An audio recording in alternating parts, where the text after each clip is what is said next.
Hey guys, LeAnna here, welcome to my channel, and today I'm going to discuss with you how having the Rona, or whatever I'm allowed to say now, affected my cycle. So if you're interested in things like this, or menstruation, birth control, all that kind of stuff, or mom lifestyle videos, reviews, hacks, just generalized vlogs, kid tips, etc., pregnancy, go ahead and click that subscribe button. I'd love to have you join the family. What I thought was really interesting was I was doing some research on the SEO or keywords and that kind of stuff, tags for this video.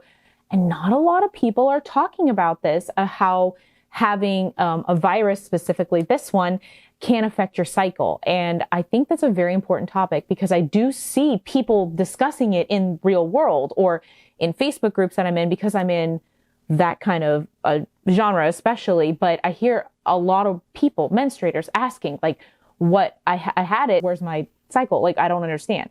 So I think it's really important to discuss these things, even though the algorithm will hate me. I did several months back, I believe it was May, I did do a video or a vlog on how the quarantine affects your menstruation. And I will put that in the eye and link it down below. But I did have, that one I think has my most comments ever because people were going nuts because they thought something was wrong with their body. So if you're interested in that, I do discuss kind of things in general outside of what's happening, like what affects your cycle. I didn't really want to discuss this before because I didn't personally have the virus, but now since having it and having a couple of cycles around it, I can kind of compare and see and kind of show you guys. And I am going to show you guys my charts. And FYI, all menstruators are different. If you have serious, legitimate concerns, please, please, please make an appointment with your doctor to see them. This is just my personal experience. But again, please, please, please make an appointment to see your doctor if you're really that concerned. As I said a few seconds ago, I will show you guys my charts. And if you're looking at me going, well, what are you talking about charts? What is this? What are you talking about? I just clicked on this video for whatever. Charts, basically, in a nutshell, means I use the fertility awareness method for birth control, which means I track my cervical mucus, basal body temperature, and my cervix position and texture to know where I'm at in my cycle, meaning whether I'm fertile or not. And then I can use that information to do what I want to do with it, whether that's avoid pregnancy or achieve pregnancy. And yes, I've successfully done both. If you're curious more about that, I'll put my overview vlog up in the eye and I'll link it down below. But that's a whole other topic. However, I do use an app on my phone to just put the data in. The app doesn't do anything for me besides hold the data and literally draw the charts. I used to do it paper back in the day, but try to save the environment. Plus, I really like this new app, which I will discuss in a minute and do a whole review on later. We're going to say it now because I want to try to put it in the SEO. I'm really curious if this will work. It's a little bit about COVID and why my period is late. Before we delve into this, let me give a little bit of basic science because I know not everybody's taught this stuff. I certainly wasn't taught this until later on when I learned to chart my cycles. But the time in your cycle between ovulation and day 1 of your menstrual cycle is your luteal phase. The luteal phase does not change. It's the same amount of time. And now I know you're looking at me going, no, because there's times where my cycle is late and you are totally wrong. What I mean by this is it's not your menstruation that's delayed. It's actually your ovulation that's delayed. And ovulation can be delayed for like 1,000 things. And again, that other video, I did discuss more of them. Today, we're going to really just focus on this one. But if your ovulation is delayed, it's going to look like your menstruation is late. Because let's say you ovulated on, let's just say day 15, right? But then typically you're around day 15, maybe you're a day before or a day after. But if all of a sudden something delays your ovulation and you ovulate on day, let's say 18 or 19 for whatever reason, that's a few days. That's like, 3-4 days right in there. So it's going to make your menstrual cycle appear like it's late by 3 or 4 days, which obviously, if you're active, can make you go, whoa. So just bear that in mind. You needed to know that information before we talked about all this stuff. Stress is a huge, huge factor in delaying ovulation. And I would go forth to say that it's probably the most common. So with illness, it puts your body under a lot of stress because of the fact that they're trying to heal and everything. So it's entirely possible that having an illness, whether it's the Rona or if it's the flu or just a cold, will delay your ovulation, which makes you think, oh, like, did I miss my period or am I pregnant or whatever? Interestingly enough, it does depend, I think, on where it happens in your cycle, because the cycle where I got the Rona, I had already ovulated probably about a week before. I'll show you guys my charts here in a second. So you'll see that I had already ovulated. So that wasn't going to mess with my cycle at all. It came right on time, like right in the middle of everything, because I had already ovulated. But let's say you got it at the beginning of your cycle or shortly before ovulation or whatever, it will have an impact. Now, I say will, of course, there are going to be people who have no problems whatsoever, and that's awesome. But I'm talking to you who are just really confused because maybe you got sick and you're like, I haven't had a period. But let me tell you a little story real quick, and then I'm going to show you my chart. I have a friend, and she got in a really bad car accident when she was younger. She's totally fine now. This was years and years ago. But for 2 years, she didn't have a menstrual cycle. 2 years, guys. 2 years. So just imagine what your body is going through trying to heal from this. And we don't even know really anything about this virus, like how long-term effects or what's going on. So you can imagine, like, your body's probably fighting off a lot, and your biology saying, hey, not a good time to have a baby. So you should probably like not ovulate, which is going to push things back. If your body's not ovulating, it's going to not have a true period. I am going to put a little asterisk here. If you are on hormonal birth control, this might not apply to you. Now, the stress will, but the fact of how hormonal birth control works, man, I have a hard time saying that word. Hormonal birth control works. It actually puts your body in a state of chemical menopause, meaning you shouldn't be ovulating. That's the point of not being able to get pregnant, is to stop the ovulation. The periods you have on hormonal birth control are not actually a period. It's just a withdrawal bleed. True story. But if you still feel like there's something not right, obviously please go to your doctor. I'm not a doctor. I'm not a pharmacist or whatever. This is just my education and my experience. But again, this might be a little bit different if you're on hormonal birth control. You're going to be seeing right here on the screen my charts. Now, this is my chart for my cycle starting, what was this? Oh dear, it doesn't even tell me the title. Okay, so I think it was August 5th through September 7th. And I wanted to show you guys kind of what they look like. I did leave some information off of my chart, so just be aware of that. I just kind of want to show you guys what my cycles typically look like leading up to it. Obviously, I'm not going to show you all the cycles I charted because that's a lot. But as you can see, it starts off like it should. It dips under the cover line. That's that yellow line there. And then as you can see, there's a nice temperature going up. Now, I did miss a couple of temperatures. I think I forgot to turn on my temp drop, honestly, on that time. My bad. But you can see it goes up, whatever, right?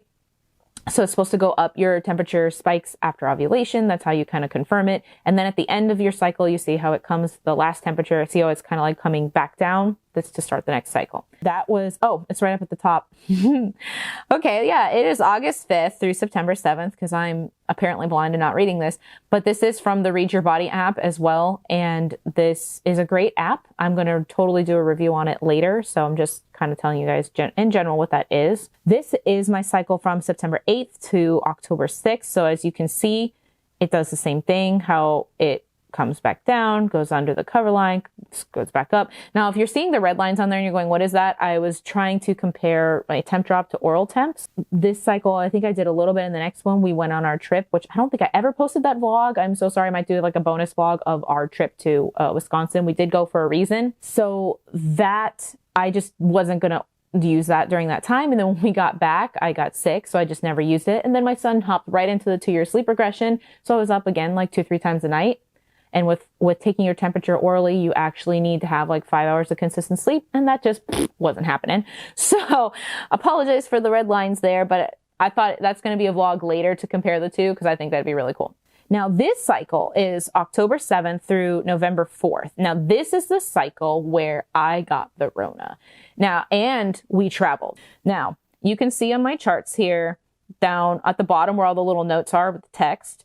So you'll see, and I write everything down, like when they turned our water off, if I had like tummy troubles, if I had alcohol, because that can affect your temperatures. I try to write everything down.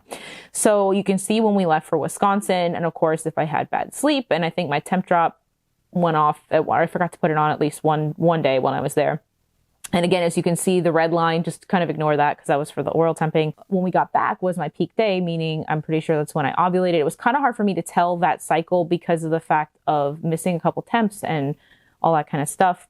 Anyway, so if you go down and you see return from Wisconsin, and then the next day I put down exhausted, which that could arguably be my my peak day as well. It's one of those two.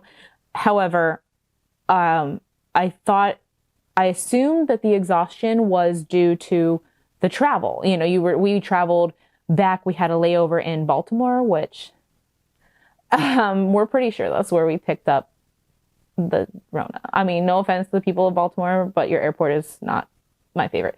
Probably gonna get a lot of hate for that. I'm sorry, but it was either that or honestly the plane ride back here. And I can say this because I'm Floridian. We got some sketch people that live here, so it was one of those two places. Anyway, so I chalked the exhaustion up. I mean, it was pretty severe exhaustion, but again, I hadn't really traveled since like 2013. So I'm older now. I'm not old, but older. You never know. Then a couple of days goes by and you can see my notes here. Yeah, it had the temp shift, meaning their temperatures start to go up. So you can see that right there, how it shifted up, confirming ovulation. So I technically, if I had gotten it then, it didn't impact my ovulation. So as you can see, I felt nauseous a couple of days later. And then you can see all the days where I took Dayquil because my sinuses were just like messed up. I started to feel a little bit better, but I still continued to take the Dayquil. But you can see right there, no smell and taste. I marked it on the 29th, et cetera, et cetera. So you can see all my notes down there. What I think is interesting though, and I don't think I pointed this out on my other cycles. However, when I started to feel like when my temps went up, right? So I'm just going to tell you the numbers right here. So like 3 and 4, if you look over here, you can look at the temperatures more like 98.6, 98.5. And I know that before the temp drop did its thing. Now, temp drop, a little side note here, does have an algorithm where it'll go back 3 temperatures and kind of adjust things according to your sleep cycle, et cetera, et cetera. So I do remember on those days that the temps were actually a little higher than that. I was more where the red dot is. So I was more at like 98.7, 98.8. I never had a fever, but I could tell because my temperatures post ovulation are more typically 98.4, 98.3, occasionally like a 98.5, but these were just slightly higher. So I could tell that my body was fighting something. Again, thought it was allergies turned into a cold. But as you can see, my cycle kind of was like a typical cycle. Now this cycle, this is the one from November 5th through December 6th. So again, my ovulation was not messed with because I caught it like right as I was ovulating. So my menstrual cycle started right on time, had no issues. This chart, and it doesn't even really come across so much on here because of the fact of temp drop doing its thing. However, this chart was the most off the wall temperatures I've ever seen. I mean, as you can see, even here, typically my temperatures kind of stay in the same-ish range, and then they do the spike when they need to. But look at this. This is like a constellation chart. It was, I mean, before temp drop did its thing, it was even more all over the place. I mean, I have a friend who does fertility awareness as well, and I remember sending her my chart before everything, and I'm like, what the heck is even going on here? Like, and she's like, oh my, that is a crazy chart. And it was crazy. Now, I did put COVID recover, meaning I think I felt better, but our quarantine wasn't actually done until like the 13th or the 14th because my son and my husband got sick after me. So I'm just like quarantining while for their quarantine because we're all in the same house.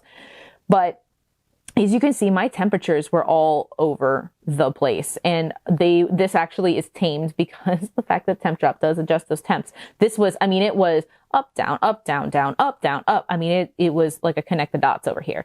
And even if you look down in here, I did mark, that I felt cold on one day and my temp actually was higher, or I felt not well and all this kind of stuff. Every once in a while, my cycle, I do have a hard time regulating my temperature, and it's not every cycle. I haven't quite pinpointed that yet. So as you can see, it's all over the place. I even spiked up and then came down and then went up. I had the hardest time. I'm not even sure. I'm like, is that my peak day?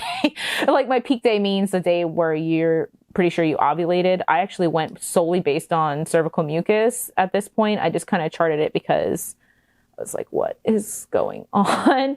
And even look at after, while the dots with the numbers on it, it usually stays up. Look at that dot number. What is that there? 6. It just, I don't even know. And this is somebody, like, I've been charting my cycle since December 2016. So I've been charting my cycles for a while. I know what my cycle looks like. And I've been charting it enough. My cycle returned 15 weeks postpartum, and my son is 2 years and like 5 months at this point. So like I'm familiar enough with my postpartum cycle, because they do change, that this was whack, just to put it lightly. It was the craziest cycle. And I don't think I've ever had a cycle quite like that again. I feel like I have experience in this. And so I can't even imagine somebody who doesn't, if you're not familiar with your cycles and you're all of a sudden you're going, what is going on with my body? Now, I feel very fortunate in that my body personally seems to bounce back from a lot of stuff, but not everybody's does. Coming off of hormonal birth control can really mess you up. Coming off of a big illness, especially if this one hit you hard, because there are some people who it hits you hard. And I just happen to not be one of those people. I feel like I had a very mild case, and yeah, I'm still dealing with things after, but it's nothing like it could have been. And I'm very thankful for that.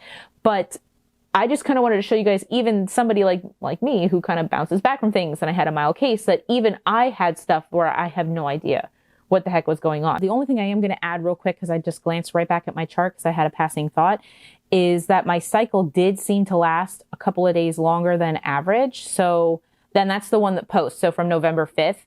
So I'm thinking that that was the one where I said I couldn't really pinpoint ovulation. I actually think my peak day was actually a couple of days later. So it was a normal cycle. It just looks like it was an abnormal cycle. I don't know if you guys have been having problems with your cycle, even if it's something really minor. Go ahead. If you feel comfortable enough, feel free to leave a comment below. If you don't and you still would like to ask me questions, I have my social media link down below. Feel free to DM me or PM me or however you'd like to reach me. Again, please, please, please, please, if you feel like you're having a major issue or even a minor issue, if you feel uncomfortable, you can always, always, always reach out to your doctor. That's why they're there. But if you just kind of want somebody to complain to, or just be like, hey, this is a crazy thing that happened to my cycle, I would love to hear it. Actually, I love, love, love hearing you guys tell me about your stories and things that are happening to you, because then it adds to the community. It adds to menstruators being able to talk about these things, because it is such a taboo topic. Actually, this word right here,